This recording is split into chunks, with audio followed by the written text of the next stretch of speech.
শাকিব ভাই তো এখন আমেরিকাতে আছেন, সেখান থেকে প্রতিনিয়ত যোগাযোগ হচ্ছে।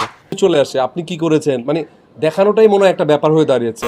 প্রত্যেকটা ক্ষেত্রে এই যে বন্যার্ত যারা আছেন তাদের পাশে রিমা খারলান কিন্তু অনেক দিন ধরে আমরা কাজ করে যাচ্ছি। আমরা বুথ খুলে সেখানে টাকা জমিয়ে বা যারা যেসব দিচ্ছেন সেগুলো নিয়ে আমরা 3 দিন পরেই আমরা এগুলো দিতে যাব।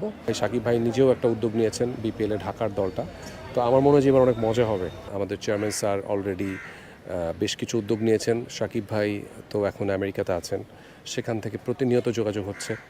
প্রত্যেকটা ক্ষেত্রে এই যে বন্যার্ত যারা আছেন তাদের পাশে রিমা খারলান কিন্তু অনেক দিন ধরে আমরা কাজ করে যাচ্ছি। দেশের যেদিন থেকে প্রথম সেদিন থেকে কিন্তু আমরা কাজ করে যাচ্ছি। সো অলরেডি আমরা কিন্তু কোনো কিছু ফোকাস করিনি, অনেকে আছেন যে ফোকাস করছেন, কিন্তু আমরা কাজ করে যাচ্ছি।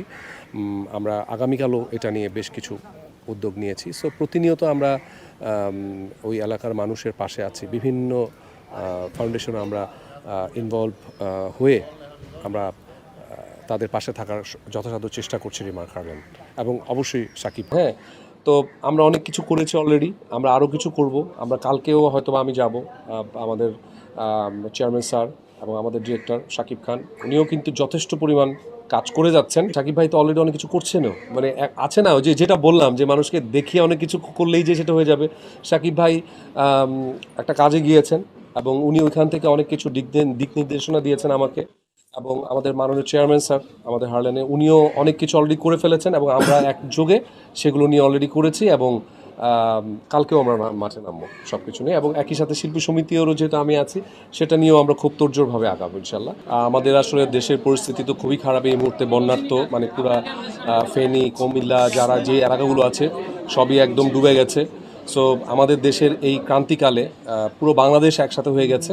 সো সেখানে শিল্পীদের এক দায়বদ্ধতা আছে। তো আমরা আমাদের জায়গা থেকে আমাদের প্রিয় চলচ্চিত্র শিল্পী সমিতির পক্ষ থেকে আমরা গতকাল মিটিং করে আমরা একটা সিদ্ধান্তে উপনীত হয়েছি যে আমরা আমাদের যে যার জায়গা থেকে আমরা সর্বোচ্চ চেষ্টা করে ত্রাণ আহরণ করছি এবং শিল্পী সমিতি বিগত সময়ে আমরা তো সবার পাশে ছিলাম এবং পুরো আমাদের যারা শিল্পী সমিতির যারা সদস্য আছে সবার জন্য একটা ওপেন বুথ করা হয়েছে। এটা কিছুক্ষণের মধ্যে ওপেনিং হবে এবং সেই বুথে এই ঘোষণাই হয়েছে যে যার মতো করে ধরেন আর্থিক টাকা, চাল ডাল যা আছে যার যতটুকু সামর্থ্য, কেউ যদি 10 টাকা দাও সেটা নিয়েও আমাদের কোনো মাথা ব্যথা নেই, কেউ যদি 10,000 টাকা দেয় সেটা নিয়েও আমাদের কোনো ইয়ে নেই। বন্যা